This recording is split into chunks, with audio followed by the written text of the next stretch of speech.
Hey, bonjour à tous et bienvenue dans ce 7e épisode de Cyber Hebdo. Je suis Cherif Diallo, consultant en cybersécurité et aujourd'hui, comme d'habitude, nous allons plonger dans l'actualité de la cybersécurité de la semaine passée, le tout en moins de 5 minutes. Allez, let's go! Actualité numéro 5. ConnectWise, fournisseur de solutions informatiques, alerte sur une faille critique dans son logiciel Screen Connect utilisé pour les connexions à distance. Cette faille est due à une faiblesse de contournement de l'authentification que les attaquants peuvent exploiter pour accéder à des données confidentielles ou exécuter du code arbitraire à distance sur des serveurs vulnérables. ConnectWise recommande aux administrateurs de patcher immédiatement leurs serveurs. Bien que la société n'a pas encore trouvé de preuve d'exploitation, une action rapide est nécessaire pour réduire les risques. À date, plus de 8800 serveurs sont vulnérables selon une recherche récente. Actualité numéro 4. Infiniti, le constructeur automobile de haut de gamme de Nissan, est sous le feu des projecteurs suite à une cyberattaque.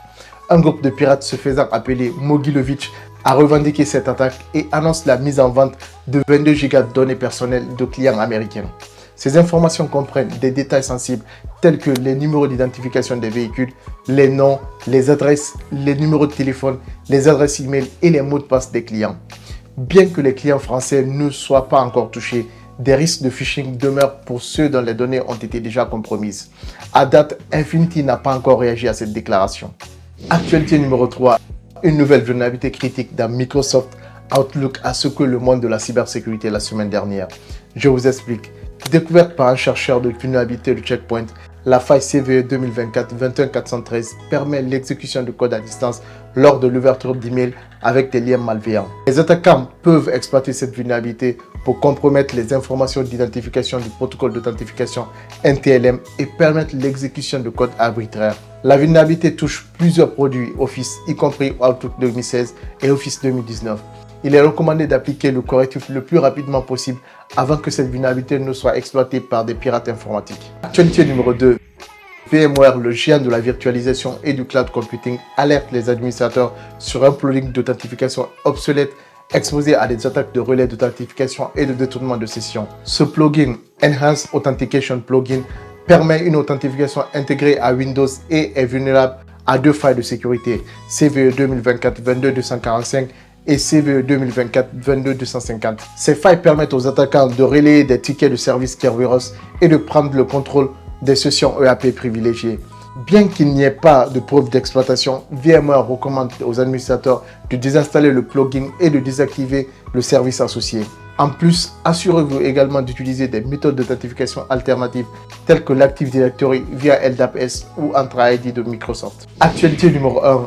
Logbit, l'un des puissants groupes de cybercriminels au monde, a été démantelé par les forces de l'ordre. Je vous explique. Depuis leur apparition en septembre 2019, Logbit est devenu un cauchemar pour les entreprises du monde entier. Plusieurs entreprises de renom comme Boeing, Accenture, La Poste, Thales et même l'hôpital de Corbeil-Essonnes ont été leurs victimes. On estimait début 2023 qu'ils étaient responsables de 44% de tous les incidents ransomware dans le monde entier, avec un mode opératoire très simple. Ils chiffrent vos données et vous demandent une rançon pour les récupérer. En juin dernier, les autorités américaines estiment que Logbit avait extorqué plus de 91 millions de dollars aux organisations américaines. Mais aujourd'hui, une lueur d'espoir émerge. Dans une opération mondiale baptisée Opération Chronos, les agences de maintien de l'ordre de 10 pays ont coordonné leurs efforts pour démanteler le groupe de pirates Logbit. Cette action a conduit à l'arrestation de 2 opérateurs du groupe en Pologne et en Ukraine et à la création d'un outil de déchiffrement pour récupérer gratuitement les fichiers chiffrés par Logbit. Les autorités ont également saisi plus de 200 portefeuilles de crypto-monnaies. Europol de son côté a révélé que 34 serveurs dans plusieurs pays ont été mis hors service et plus de 14 000 comptes utilisés par les membres de Logbit ont été identifiés et supprimés. En outre, Europol a déclaré avoir rassemblé une quantité considérable de données qui sera utilisée dans les opérations en cours visant les leaders du groupe, ainsi que ses développeurs et affiliés. D'ailleurs, pour les curieux, le guide de déchiffrement est désormais disponible sur le portail No More Ransom.